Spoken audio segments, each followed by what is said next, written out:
Saya mulai meyakini bahwa ini ada satu gerakan yang sistematis untuk menjajah Indonesia dengan jalur agama. Saya yakin bahwa kebanyakan habaib nggak paham ini. Cuman oknum-oknum habaib yang mengerti ini untuk melakukan ini. Tetapi ada satu oknum yang harus bertanggung jawab tentang ini. Bahwa mereka mau mengklaim Indonesia sebagai habaib, sehingga dengan berkeyakinan kalau nggak ada habaib nggak ada Indonesia. Kalau nggak ada habaib, Indonesia tidak merdeka. Ini kan astagfirullahaladzim, sesuatu yang harus kita cegah.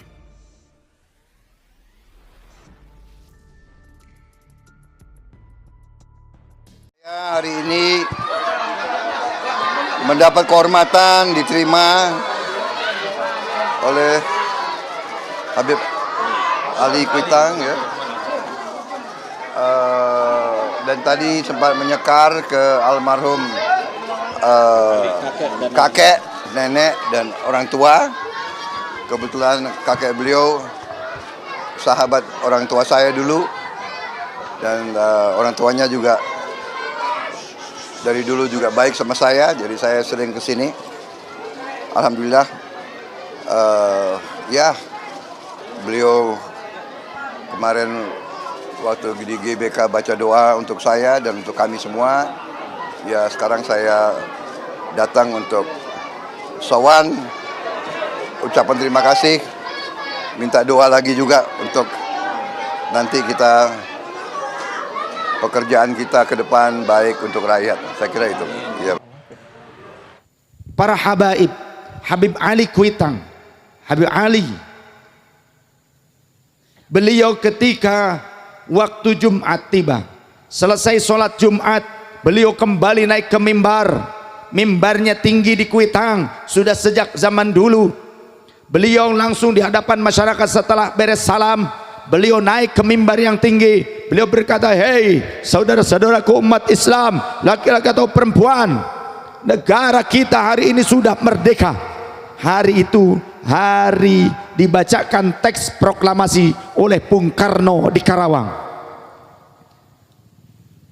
Habib Ali yang wali luar biasa, beliau kemudian naik ke mimbar yang tinggi. Beliau mengatakan itu kepada masyarakat, kepada jamaah, "Hei umat Islam, laki-laki atau perempuan, jika kalian senang dengan kemerdekaan ini, hendaknya kalian sekarang pulang.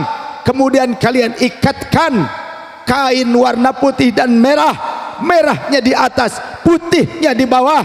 Apapun yang kalian dapati di rumah kalian, jadikan itu untuk dirajut, dijahit tangan kalian. Kalian pasang, ikat di depan rumah kalian, di tiang-tiang kalian." Habib Ali memberikan semangat untuk mengobarkan merah putih. Beliau pun langsung pulang dengan mengucapkan rasa syukur, "Alhamdulillah, negeri kita merdeka, merdeka, merdeka." Habib Ali pulang, tanya sama istrinya, "Wahai istriku, apakah punya kain warna merah dan putih?" "Ada." "Apa?" "Selendangku dan kerudungku."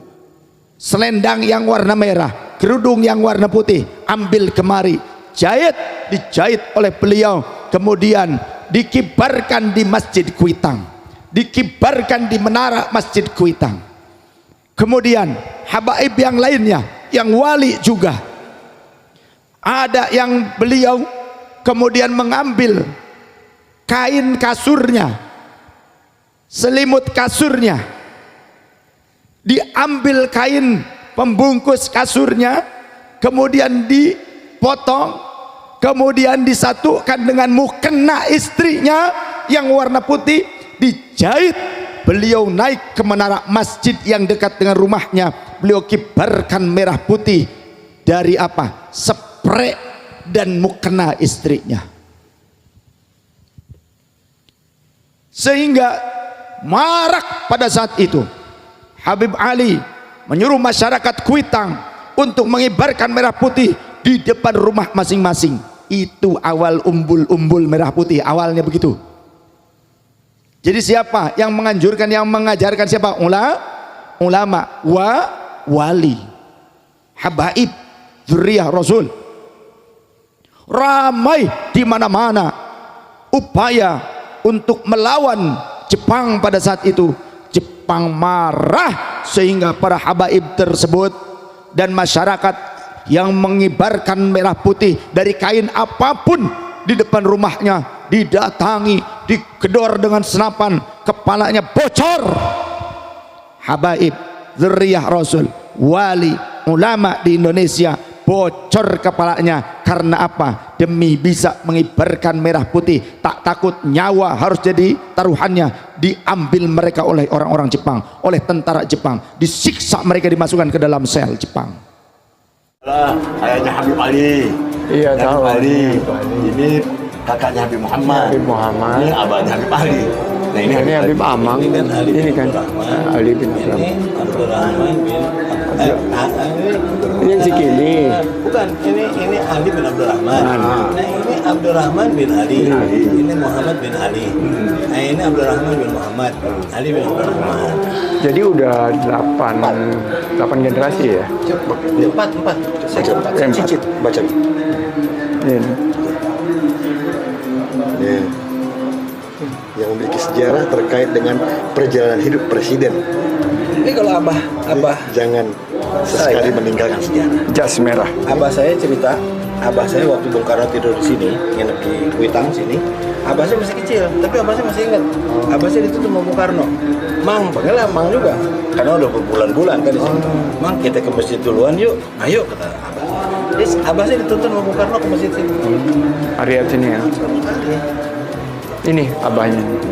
Ini abah saya nih, masih umur 6 tahun dia. Kita sempat mandiin. Bung Karno, anaknya Habib Ali. Anaknya Habib Ali. Ini Habib Muhammad. Muhammad bin Ali. Ali bin Abdurrahman. Ini Cikini. Ini yang Cikini nih. Ada masih sana nggak ada airnya tuh bro.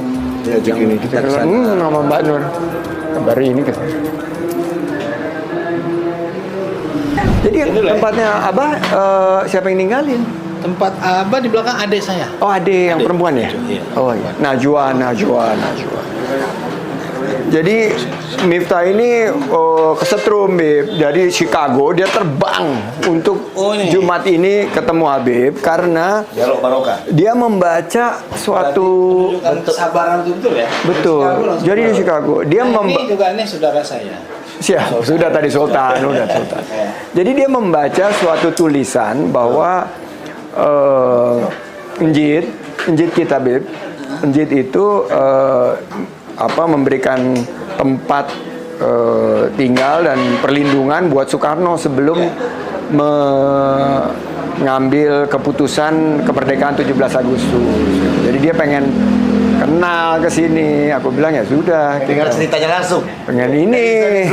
Ini langsung kalau ini. Kalau kita kan di pinggiran. Ini bukan saksi hidup. Ini kan saksi hidupnya banyak. Jadi itu turun temurun beritanya, cerita. Aku bacanya di karya akademik yang ditulis oleh scholars kita dari Australia. Dari peneliti-peneliti gitu, Bi. Kalau untuk keluarga, konsumsi keluarga yang kita dapatkan dari kakek kita aja Habib Muhammad. Itu cerita. Terus ditanya sama abah saya, kok nggak ada Jid di sejarah di lembarannya? Kakaknya beliau Habib Abdurrahman. Terus Aku ada fotonya. Ya, Habib Abdurrahman. Terus kata Habib Muhammad. Penjahitnya Habib Muhammad Emang baru. bapak itu tukang bohong.